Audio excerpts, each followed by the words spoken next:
ഇതൊന്നല്ല ധ്യാന്റെ ഉദ്ദേശം. പ്രേം നസീറിനെ ഇല്ലാതാ. ഇന്നത്തെ കാലത്തൊന്നും ഒരു ജോലിയും കൂലി ഇല്ലാത്തവനൊന്നും ഒരു പെണ്ണും സിനിമയിലല്ലാതെ എന്റെ അറിവില് കൊണ്ടിടും. പ്രത്യേകിച്ച് ഈ പണ്ടൊക്കെ ഉണ്ടെന്ന് തോന്നുന്നു. എനിക്ക് അങ്ങനെയാ പണ്ടത്തെ കാലത്തൊക്കെ.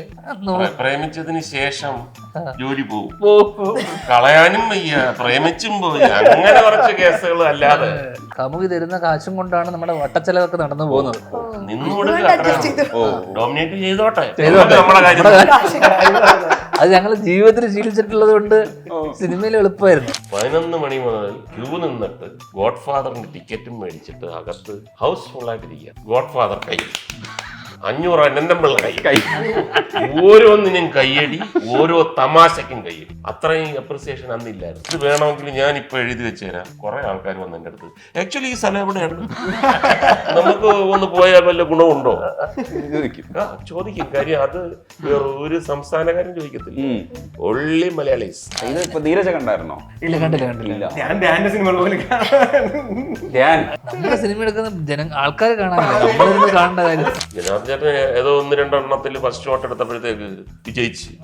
ഈ ഫസ്റ്റ് ഷോട്ടിന് വേണ്ടി ഒരു റോൾ ഉണ്ടാവും. ഡേറ്റ് ഒക്കെ മാറ്റി വെക്കത്തില്ല. ജനാബ് ചേട്ടനില്ല, ജനാബ് ചേട്ടനാണ് ഹീറോ. ഇല്ല, ഫസ്റ്റ് ഷോട്ട്. അല്ല, ഇവരെയൊന്നും വിശ്വസിക്കാക്കത്തില്ല, എല്ലാം സ്ക്രിപ്റ്റഡ് ആയിരിക്കും. ചിലപ്പം ഇത് എന്തായാലും ഇങ്ങനെ പറഞ്ഞ സ്ഥിതിക്ക് അടുത്ത പടത്തില് അന്ന് ഞാൻ പറഞ്ഞില്ലേ എട്ടി തുറന്ന് ഇത് പറയുന്നു ഗംഭീരമാണ് എന്ന് പറഞ്ഞിട്ട് അടുത്ത പടം വിജയിപ്പിക്കാനുള്ള ടെക്നിക്ക് ഗംഭീരം ഞാൻ ഇന്നേ വരെ ഒരു സിനിമയും പറഞ്ഞിട്ടില്ല. സത്യസന്ധമായ അഭിപ്രായം പറയുന്നത് കൊണ്ടാണ് ധ്യാൻ ഇത്രയും കൈയടി കിട്ടുന്നത്. വീട്ടിൽ പ്രശ്നമാണ്, പക്ഷെ കുടുംബത്തിൽ കയറി വീട്ടില് അത് നല്ലതാണ്, പരിധി വരെ നല്ലതാണ്. പരിധി കൂടുതലാകുമ്പോൾ മുകേഷ് ചേട്ടാ, ധ്യാൻ ഒരുപാട് ബുദ്ധിമുട്ടിയാണ് കുടുംബം സംരക്ഷിക്കുന്നത്.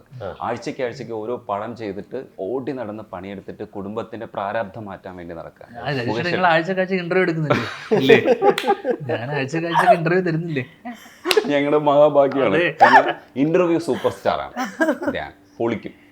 മുകേഷ് ചേട്ടാ, ഇതൊന്നല്ല ധ്യാന്റെ ഉദ്ദേശം. പ്രേം നസീറിനെ ഇല്ലാതാ. അങ്ങനെ കുറെ കാലം അങ്ങനെ നിൽക്കണം. അല്ല, അത് നായികമാരുടെ റെക്കോർഡാണോ? അല്ല, ഏറ്റവും കൂടുതൽ സിനിമ ചെയ്തതിന്റെ റെക്കോർഡ്. ഓ, അതാണ് രണ്ടും റെക്കോർഡ്. എല്ലാം അറിയാം, കാര്യങ്ങൾ പറഞ്ഞിട്ടുണ്ട്. മുകേഷ് ചേട്ടന്റെ ഏറ്റവും വലിയ ഇതെന്ന് വെച്ചാൽ മലയാളത്തിൽ പല വാക്കുകൾ സംഭാവന ചെയ്തിട്ടുള്ള ആളാണ്. കമ്പിളി പുതപ്പ് എന്ന് പറഞ്ഞു കഴിഞ്ഞാൽ നമ്മള്, അതായത് എന്തോ കാര്യം അവഗണിക്കുന്നിടത്ത് നമ്മൾ പറയുന്ന സാധനമാണ് കമ്പിളി പുതപ്പ് എന്ന് പറയാം. അങ്ങനെ കുറെ വാക്കുകളുണ്ട്. നിയമസഭയിൽ ഇപ്പം MP രാജേഷ് കഴിഞ്ഞ ഒരു മാസത്തിന് മുമ്പ് ഭയങ്കര പ്രസംഗം.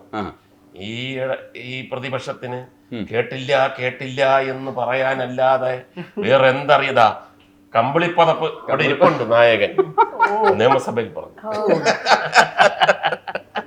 കമ്പിളിപ്പതപ്പ് ഭയങ്കര ഫേമസ് ആണ്.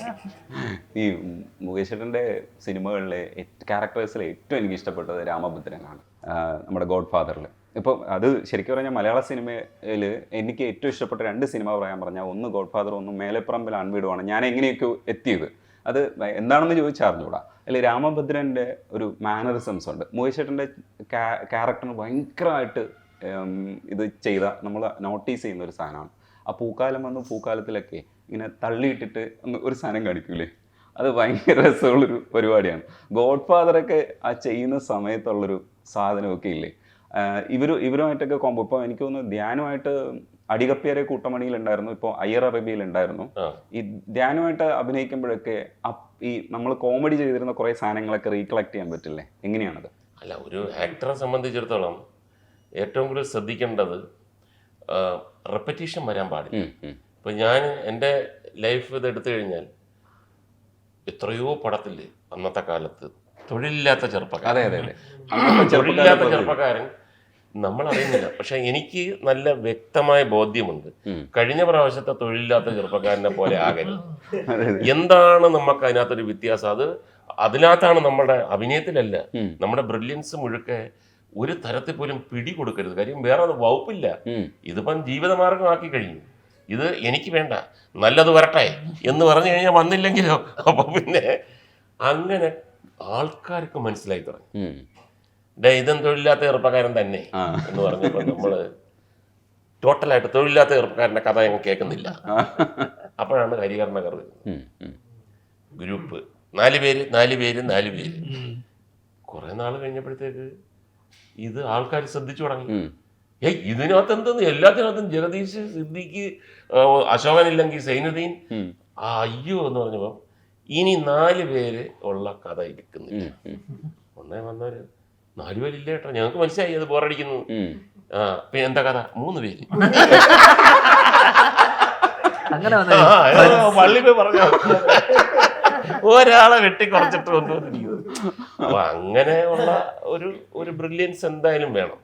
നമ്മൾക്ക് ഡിഫറെന്റ് ആയിരിക്കണം. അതിനെന്ത് ചെയ്യാം എന്നുള്ളതാണ്. ഇപ്പൊ ഗോഡ് ഫാദറിനെ പറ്റി പറഞ്ഞത്, ഗോഡ് ഫാദറിന്റെ ഒരു ഓർമ്മയും കൂടെ പെട്ടെന്ന് ഇപ്പം പറയാൻ പറ്റുന്ന ഒരു സാഹചര്യമാണ്. ഞാൻ ഈ കഴിഞ്ഞ നവംബറിൽ കേരളീയം എന്ന് പറഞ്ഞൊരു പരിപാടി ഉണ്ടായിരുന്നു തിരുവനന്തപുരത്ത്. അപ്പോൾ അതിൻ്റെ ഒരു റിഹേഴ്സലിൽ ഞാൻ നിൽക്കുമ്പോൾ പെട്ടെന്ന് പബ്ലിക് റിലേഷൻസിൽ നിന്ന് ഒരു ഫോൺ കോൾ വന്നു. അജോയുടെ മുകേഷേട്ടാ ഇവിടം വരെ ഒന്ന് വരണം, അത്യാവശ്യമായിട്ട് വരണം, കൈരളി തിയേറ്ററിൽ ഒന്ന് വരണം. ഞാൻ പറഞ്ഞ ഇവിടെ റിഹേഴ്സൽ നടന്നുകൊണ്ടിരിക്കുകയാണ്, ഞാൻ പ്രോഗ്രാം ചെയ്യുന്നുണ്ട് ഇതിനകത്ത്. അങ്ങനെ പറയരുത്, ഇത് ചരിത്ര സംഭവമാണെന്നൊക്കെ പറഞ്ഞിട്ട് എന്താന്ന് പറയുന്നില്ല. അപ്പം ഞാൻ പറഞ്ഞു ഞാൻ ഒന്ന് പോയച്ചു വരാം, അജോയ് വെറുതെ പറയത്തില്ല. അങ്ങനെ കാറ് ചെന്നപ്പോഴത്തേക്ക് കൈരളി തിയേറ്റർ ഫുള്ളാണ്. സിനിമ തുടങ്ങാൻ പോവാണ്, ഗോഡ് ഫാദറാണ്. ഈ പ്രായത്തിലുള്ള കോളേജ് കുട്ടികളും ചെറു പിള്ളേരും 11 മണി മുതൽ ക്യൂ നിന്നിട്ട് ഗോഡ് ഫാദറിന്റെ ടിക്കറ്റും മേടിച്ചിട്ട് അകത്ത് ഹൗസ് ഫുള്ളായിട്ടിരിക്കുകയാണ്. അടിപൊളി. ഇവരെന്നെ കണ്ടതും ഞെട്ടിപ്പോയി. അപ്പോൾ തന്നെ ഒരു മൈക്കൊക്കെ കൊണ്ടുവന്നിട്ട് ഇത് എന്തെങ്കിലും 2 വാക്ക് പറയണം എന്ന് പറഞ്ഞപ്പോഴത്തേക്ക് നമ്മൾ ആ 35 കൊല്ലം കണ്ട മുമ്പ് ഈ സിനിമ അഭിനയിക്കുമ്പോൾ ഒരിക്കലും ഇത് കഴിഞ്ഞിട്ട് നമുക്ക് ഇങ്ങനെ ഒരു തലമുറകൾ ഇങ്ങനെ മാറി വന്നിട്ട് ഭയങ്കര ഒരു മൊമെൻ്റ് ആയിരുന്നു. ഒരു 10 മിനിറ്റ് എനിക്ക് അവിടെ ഇരിക്കാൻ പറ്റുള്ളൂ. പ്രത്യേക തരത്തിലുള്ള ആസ്വാദന. ഗോഡ് ഫാദർ കൈ 500 അനന്തമ്പിള്ള കൈ, ഓരോന്നിനും കയ്യടി, ഓരോ തമാശക്കും കയ്യടി. അത്രയും അപ്രിസിയേഷൻ അന്നില്ലായിരുന്നു. അന്നില്ലായിരുന്നു എന്ന് പറഞ്ഞു കഴിഞ്ഞാൽ പെട്ടെന്ന് എനിക്ക് മനസ്സിൽ ഓർമ്മ വന്നത്, അന്നൊക്കെ ഈ ഒരു പടം ഫ്ലോപ്പ് ആക്കാൻ വേണ്ടി നോക്കുന്ന, അതിപ്പോഴും ഉണ്ടല്ലോ, ചില കൂവലില്ല. അങ്ങനെ ഇവിടെ എറണാകുളത്ത് തിയേറ്ററിൽ പടം ഗംഭീരമായിട്ട് കളിച്ചുകൊണ്ടിരിക്കുമ്പോഴത്തേക്ക് ഫുള്ളാ. അപ്പുറത്തിരുന്ന കുറച്ച് ആൾക്കാർ, സിനിമക്കാർ തന്നെ, തീരുന്നില്ല. അപ്പൊ കുറച്ചാൾക്കാര് അവിടെ ഇരിക്കുന്നവര് ഇഷ്ടപ്പെടാത്തവരും ഉണ്ട്. അത്രേ ഉള്ളൂ.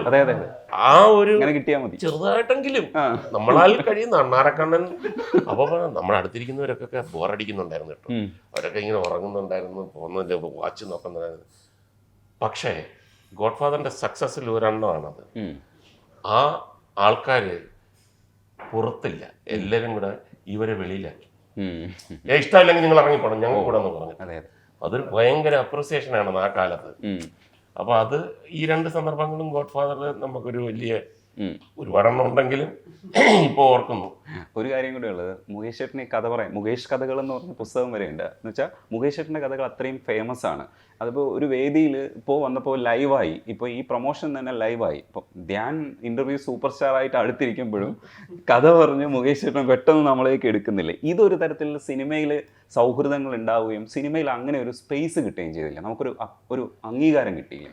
അല്ലല്ല, വർത്താനം പറയാനുള്ള പിന്നെ അത് ശരിക്കും പറഞ്ഞു കഴിഞ്ഞാൽ ഇതൊക്കെ ഒരു എക്സ്പീരിയൻസ് കൊണ്ട് നമ്മൾ ഉണ്ടാക്കിയെടുക്കുന്നതാണ്. അപ്പം ഞാൻ അത് ഓരോരുത്തർ വളർന്ന കാലഘട്ടവും വളർന്ന സുഹൃത്തുക്കളുടെയൊക്കെ ഒരുപാട് കോൺട്രിബ്യൂഷൻസ്. ഇപ്പം എന്നെ സംബന്ധിച്ചിടത്തോളം ഞാൻ കൊല്ലം SN കോളേജിൽ 5 കൊല്ലം പഠിച്ചു. അത് തന്നെയാണ് എൻ്റെ ഏറ്റവും വലിയ കളരി എന്ന് പറയുന്നത്. അവിടുത്തെ ഒരു നിയമം ഉണ്ടായിരുന്നു, ആർക്കും തമാശ പറയാം. ഫ്രണ്ട്സ് എല്ലാവരും ക്യാൻറ്റീനിലിരിക്കുമ്പോഴും ആർക്കും തമാശ പറയാം. തമാശ പൊളിഞ്ഞാൽ ശിക്ഷയുണ്ട്. ശിക്ഷ എന്ന് പറഞ്ഞാൽ അടിപിടിയൊന്നുമില്ല. 3 മാസത്തേക്ക് ഇനി നീ മിണ്ടണ്ട. 3 മാസത്തേക്ക് ഇത് പറഞ്ഞപ്പോഴേ വിലക്കുള്ള ആളാണ് അവിടെ. അപ്പം ഭയങ്കര പ്രിപ്പറേഷൻ അല്ലാതെ ഒരു തമാശ പറയാൻ പാടില്ല. 2 മാസമൊക്കെ കഴിയുമ്പോഴത്തേക്ക് ചിലർ പറയും, ഒരു കാര്യം എനിക്ക് ഈ സന്ദർഭത്തിൽ റെലവൻ്റ് ആണ്, പറഞ്ഞില്ലെങ്കിൽ എനിക്ക് ശ്വാസം മുട്ടുമെന്ന് പറയുമ്പോൾ പെട്ടെന്ന് ഒരു കൗൺസിൽ കൂടിയിട്ട് പറഞ്ഞു ഉം. പാവം ഇങ്ങനെയൊക്കെ പറയുന്നില്ലേ, എഴുതാ നോക്കട്ടെ, വായിച്ചതിന് ശേഷം തീരുമാനിക്കാം. ഇതൊക്കെ അതിനകത്ത് ഹ്യൂമർ ഉണ്ടെങ്കിലും നമ്മൾ അറിയാതെ ഒരു വലിയ ഒരു എക്സ്പീരിയൻസ് ആണ്. അപ്പൊ അനാവശ്യമായിട്ട് എവിടെയെങ്കിലും പോയി തമാശ പറഞ്ഞ് ചീറ്റി കഴിഞ്ഞാൽ ശിക്ഷയുണ്ട്, കൊല്ലത്തെ ശിക്ഷയുണ്ട്. ഞാനേ സൂപ്പർ സിന്ധ്യയെ കുറിച്ച് സംസാരിച്ചു തുടങ്ങാം. എന്താണ് ഈ സിന്ദഗി? ഇതൊരു യഥാർത്ഥ നടന്ന കഥയാണെന്നൊക്കെ ഉള്ള ഒരു ടാഗ് ഉണ്ട് അല്ലേ? എന്താണ് സംഭവം പറയും? നമ്മുടെ ഇത് എഴുതിയ റൈറ്റർ പ്രജിത്ത് എന്ന് പറഞ്ഞ പുള്ളിയുടെ ജീവിതത്തിൽ സംഭവിച്ച റിയൽ സ്റ്റോറി ആയിട്ട് പിന്നെ പുള്ളി ഒരു സിനിമാറ്റിക് പരിപാടിയിലോട്ട് മാറ്റി എടുത്തതാണ്. ഇത് ഈ പറഞ്ഞ പോലെ തന്നെ രണ്ട് മുജീബ് എന്നാണ് മുകേഷങ്ങളുടെ ക്യാരക്ടർ, എൻ്റെ പേര് സിദ്ധാർത്ഥൻ. രണ്ടുപേരും പ്രത്യേകിച്ച് ജീവിതത്തിലൊന്നും ആവാത്ത, ഞാൻ ചെറുപ്പക്കാരനാണ്, പക്ഷേ മുകേഷങ്ങളിൽ നിന്ന് ഒന്നും എന്താ പറയണ്ടേ, ഒരു പ്രായമായിട്ട് എവിടെ എത്താത്ത ചില ആൾക്കാരുണ്ടാവുമല്ലോ. അങ്ങനെ രണ്ടുപേരും കൂടെ പരിചയമുണ്ട്, നാട്ടിൽ സുഹൃത്തുക്കളൊക്കെയാണ്, ചെറിയ ചെറിയ സൗഹൃദമൊക്കെ ഉണ്ട്.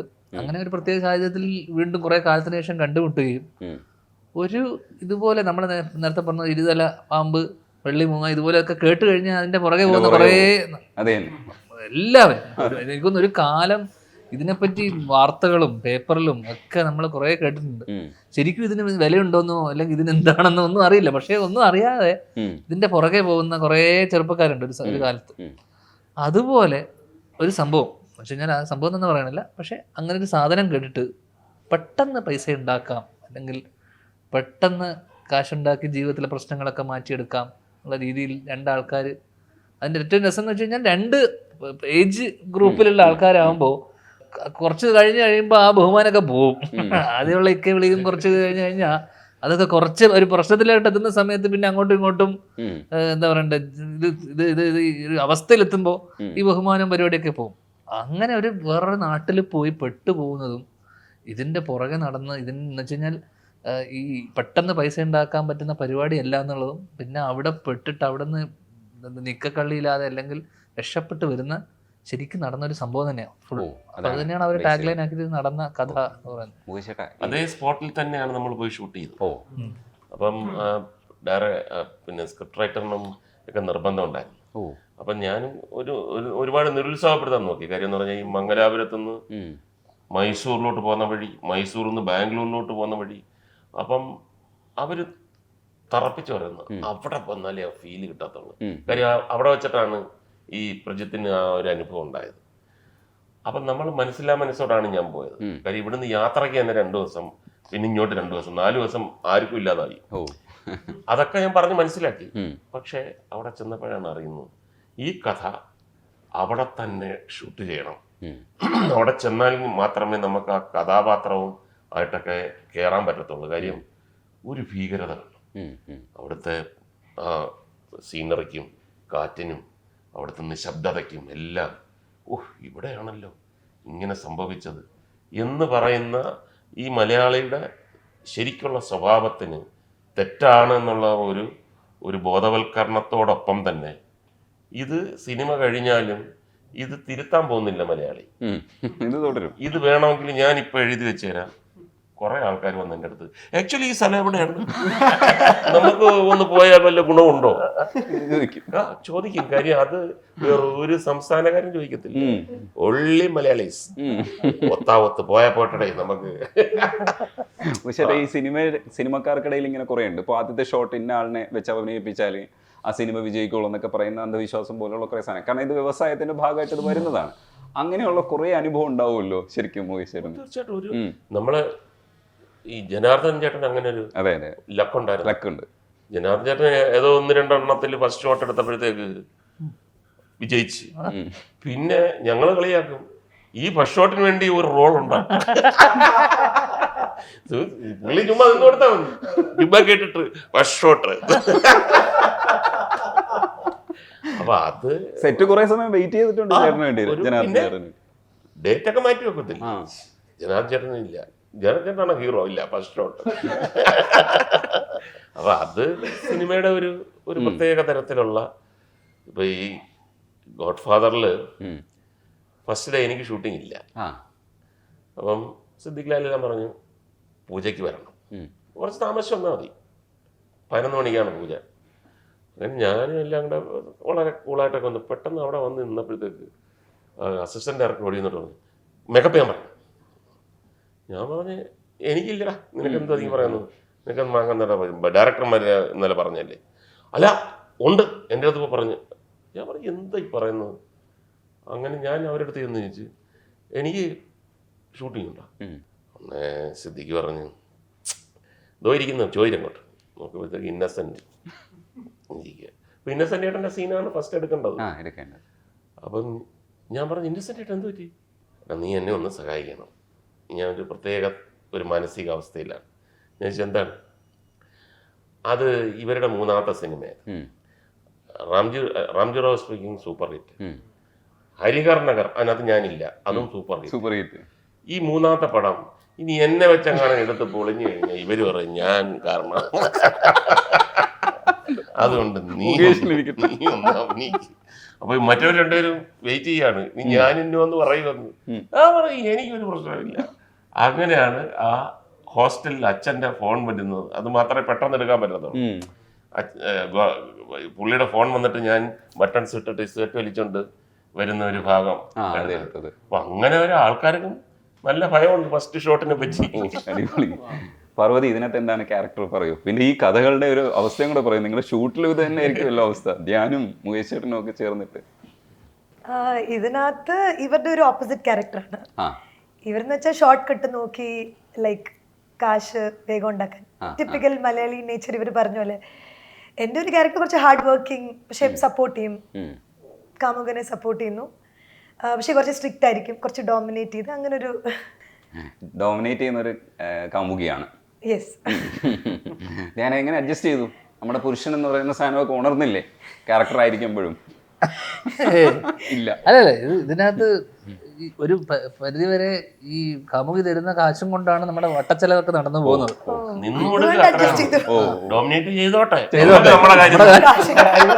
അത് ഞങ്ങൾ ജീവിതത്തിൽ ശീലിച്ചിട്ടുള്ളത് കൊണ്ട് സിനിമയിൽ എളുപ്പമായിരുന്നു. നിന്ന് എടുക്കുക. അപ്പൊ കുറെ സഹിക്കണാണ് അപ്പൊ ഇതങ്ങനെ അത് എനിക്ക് തോന്നുന്നു പാർവതി, എനിക്ക് തോന്നുന്നു കുറെ കാലത്തിന് ശേഷം അല്ലെ മലയാളത്തിൽ ഒരു ബ്രേക്ക് എടുത്തു അല്ലേ അതിനുശേഷം.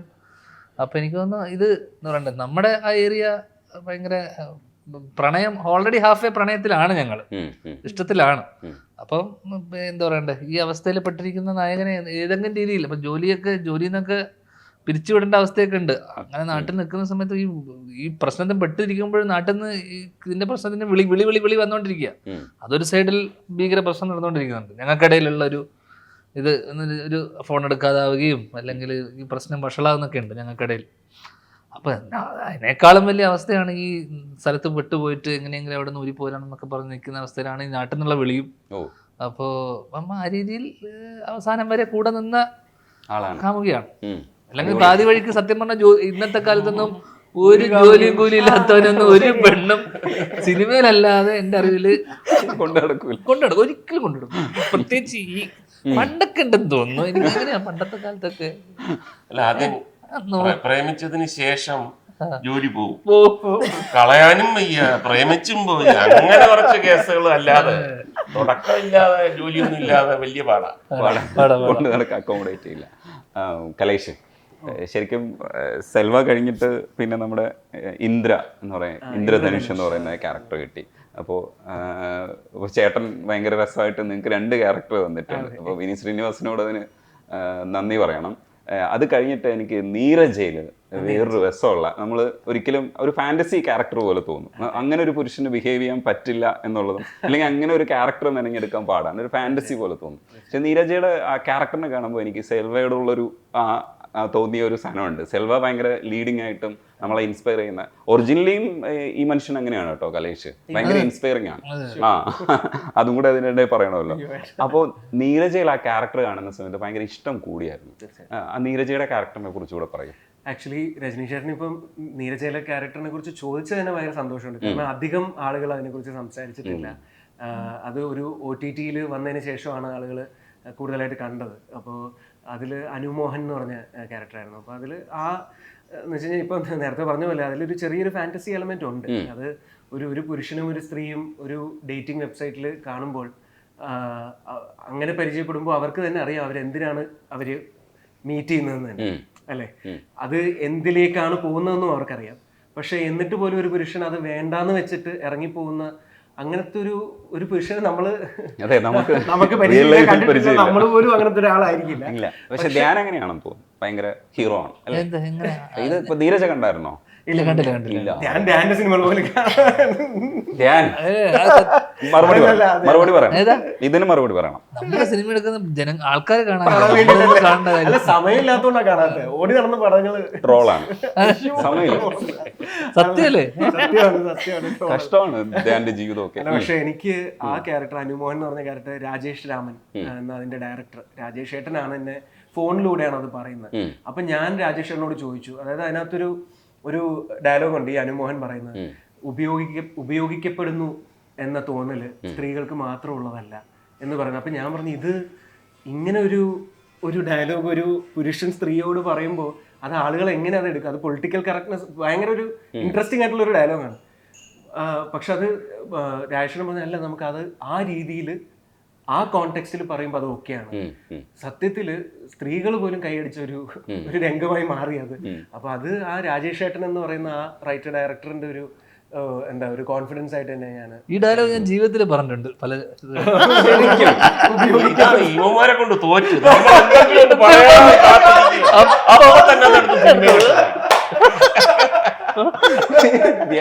ഉറക്കെ പറയുന്നത് കേട്ടോ. മുകേഷ് ഞങ്ങൾ ആ കാലത്തെ പറഞ്ഞിട്ടുണ്ടാവും, ഞാൻ ഈ കാലഘട്ടം മാത്രമേ ഉള്ളൂ വ്യത്യാസം. ഇത് ശരിക്കും സ്ക്രിപ്റ്റ്, ധ്യാന്റെ സ്ക്രിപ്റ്റുകൾ വൈകുന്നതിന്റെ കാരണം ഒരുപക്ഷെ ഇതായിരിക്കും. കാരണം അത് ആൾക്കാർ എടുത്തോണ്ട് പോകില്ല. ഇത് ഉറക്കം പറയാം മുകേഷേട്ടാ, ഈ ക്യാരക്ടേഴ്സ് നോക്കുമ്പോഴത്തേക്ക് സീരിയസ് കൈൻഡ് ഓഫ് ക്യാരക്ടേഴ്സിൽ തനിയാവർത്തനത്തിൽ ഒരു ഗോപിയുണ്ട്. എനിക്ക് ഭയങ്കര ഇഷ്ടമുള്ള ഒരു ക്യാരക്ടറാണ്. പക്ഷെ ആ ക്യാരക്ടറിന് ആ സിനിമയെ ലിഫ്റ്റ് ചെയ്യാൻ കഴിയുമായിരുന്നു. ബാലനെ രക്ഷിക്കാനൊക്കെ കഴിയുന്ന ഒരു വിപ്ലവകാരിയൊക്കെയാണ്. പക്ഷെ അവസാനം അളിയൻ ഇങ്ങനെ സ്കൂട്ടായി പോകുന്നുണ്ട്. അപ്പം ആ പെണ്ണ് പറയുന്നുണ്ട്, നിങ്ങളൊക്കെ ഈ അടുക്കളപ്പുറങ്ങളിൽ സംസാരിച്ചാൽ മതി എന്ന് പറയും. ഗോപിയൊക്കെ റീവാച്ച് ചെയ്യേണ്ടി വരുമല്ലോ ഇടയ്ക്കൊക്കെ. അത് അത്രയും ഹെവി ആയിട്ടുള്ളൊരു സിനിമയാണല്ലോ ലോഹിദാസിന്റെ. ആ സിനിമ എനിക്ക് ശരിക്കും പറഞ്ഞു കഴിഞ്ഞാൽ ആൾക്കാര് അങ്ങനെയും ആ കാലഘട്ടത്തിലൊക്കെ ഇങ്ങനെ തമാശ പടങ്ങളുടെ ഒരു വേലിയേറ്റമായിരുന്നു. ഇങ്ങനെയും നമ്മളെ ഉപയോഗിക്കാൻ പറ്റും, ഇങ്ങനെയൊക്കെയും ചെയ്യാൻ ഉള്ള ശേഷിയുണ്ടെന്നുള്ളത് കാണിച്ചു തന്ന വലിയൊരു മൈൽ സ്റ്റോൺ ആണ് തനിയാവർത്തനം. പിന്നെ ലോഹിദാസിന്റെ സ്റ്റൈൽ അതാണ്. ലോഹിദാസ് സിനിമാറ്റിക് ആകാതിരിക്കാനാണ് പുള്ളി എപ്പോഴും നോക്കുന്നത്. അത് ചിലപ്പം ഗംഭീരമായിട്ട് വിജയിക്കും, പരാജയപ്പെടും. അപ്പോൾ ഈ അവിടെ നിന്നൊക്കെ അയാളെ വേണമെങ്കിൽ ആ തരത്തിലാക്കായിരുന്നു. പക്ഷെ യഥാർത്ഥ ജീവിതത്തിൽ അങ്ങനെ ഉണ്ടാകത്തില്ല. ഒരു ഭ്രാന്തന്മാരുടെ ഒരു വീട്ടിൽ ഇനിയും അടുത്ത ചങ്ങല ഇയാൾ കഴിഞ്ഞിട്ട് ഇയാൾക്ക് കിട്ടും.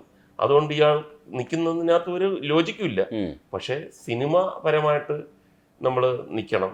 ഇപ്പം മാലയോഗം എന്ന് പറഞ്ഞ സിനിമ എൻ്റെ അടുത്ത് കഥ പറഞ്ഞത് ഞാനും ജയറാമും, 2 കല്യാണ ബ്രോക്കർമാർ. ജീവിക്കാൻ നിവർത്തിയില്ല, തൊഴിലില്ലാത്ത ചെറുപ്പക്കാരുടെ കാലമാണ്, ജീവിക്കാൻ നിവർത്തിയില്ല. ഇവർ രണ്ടുപേരും കൂടെ ഒരു വിവാഹ ബ്യൂറോ തുടങ്ങും. വിവാഹ ബ്യൂറോ തുടങ്ങിയിട്ട് കുറച്ചൊക്കെ രക്ഷപ്പെട്ട് വലിയ ഭയങ്കര ഫേമായി മാറുകയാണ്. എല്ലാവരും ഇവിടെ. അപ്പോൾ ഇവർ തമ്മിൽ ഒരു സ്പർദ്ധ വരികയും പിന്നീട് ഈ ഫേം വിവാഹം നടത്താനല്ല, മുടക്കാനാണ് മെയിൻ പരിപാടി. അവനൊരു കല്യാണം വന്നാൽ ഇവൻ മുടക്കും. രണ്ടുപേരും വേർപിരിഞ്ഞിട്ട് 2 ഫേമായി. അപ്പൊ അതൊക്കെ ഭയങ്കര ഇൻട്രസ്റ്റിംഗ് ആയിട്ട് എനിക്ക് തോന്നി. ഞാൻ പറഞ്ഞത് കൊള്ളാം.